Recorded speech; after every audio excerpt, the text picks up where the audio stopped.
supported, against the wish of my colleagues, the idea of privatizing electricity.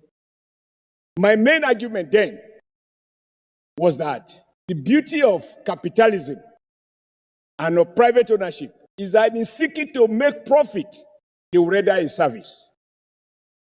But the danger of public ownership is that whether they render a service or not, they draw on the taxpayer treasury in the name of correcting what is there.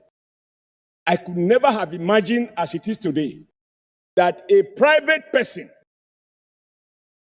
will collect money for services he did not render. And the Nigerian people are helpless. Even we here as privileged class have had to buy the transformer that I use here in the heart of Abuja.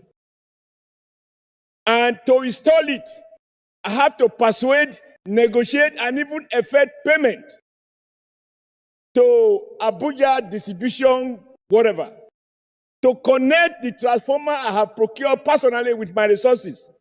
And hereafter, this transformer becomes the property of the disco. And every month, I am asked to pay bill on brand A or whatever. Under your transformer. Like you said, sir, every state governors, or most, spend public funds, buy transformers for communities. And then you still have to contribute money. Many of us, very soon, when we go back to the electorate, they are going to tell us that for 1 year, for 2 years, they've had no light. What is the problem? No transformer. And then they ask you a senator to go out and buy the transformer. You look for the money, you buy the transformer. And then they say, NEPA says you have to pay for them to connect the transformer to their grid. If cables are faulty, you buy the cable for them to install it. Even right now, I have requests from several communities asking me to buy the transformer and to get them connected.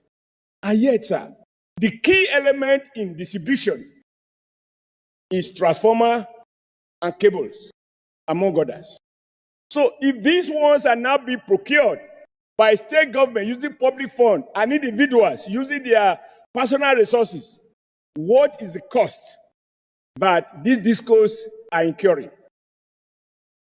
Now, worse, the money they claim to have paid, because the logic of privatization was to inject private capital into these services. In truth, they went to borrow from Nigeria deposition funds in various banks, thereby killing some of those banks who have now become the liability of AMCON, which itself is also a contradiction about the logic of free market. And what they have borrowed, Mr. President, since the privatization took place, what they have borrowed through CBN and other sources is 10 times more than the amount they claim to have paid to become owners of those discos. Lastly, sir, as things stand, discos own no more than 60%, quote, own. So it is arguable where the total money you have borrowed from public sources is more than your private capital, whether you can still claim to be privately owned.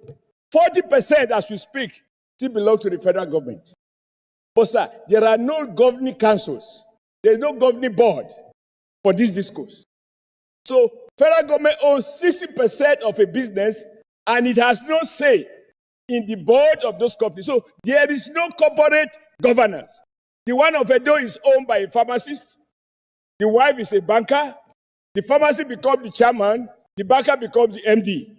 They mismanage Edo economy, Delta economy, Ondo economy, Ekiti economy, and we are down right now in crisis. Even I, sir, that I don't live in Benin, my bill every month, I can't even afford it. So, Mr. President, I support the motion by my very good friend who lost an earlier motion, thanks to the vigilance of Mr. Senate President and your commitment to protect the poor. But this motion can benefit from a radical review, including the option of revoking the ill-conceived, ill-executed privatization and revisit it in line with the renewed agenda of Mr. President. that no one shall pay for services to a private Nigerian who did not render that service. We are going to a petrol station to buy fuel without a pump. And the person selling the fuel tells us this is the amount of liter I have injected. You are not means to verify it. May your leadership, sir, or common as it is, be the one that gives us the political will to revisit and protect Nigerians, rich or poor, who have been victimized by the fake new owners of this discourse. Thank you, Mr. President. Well guided. In fact, I have to be very honest with you. The president's reform in this country will go to naught unless we take a critical look at what is going on.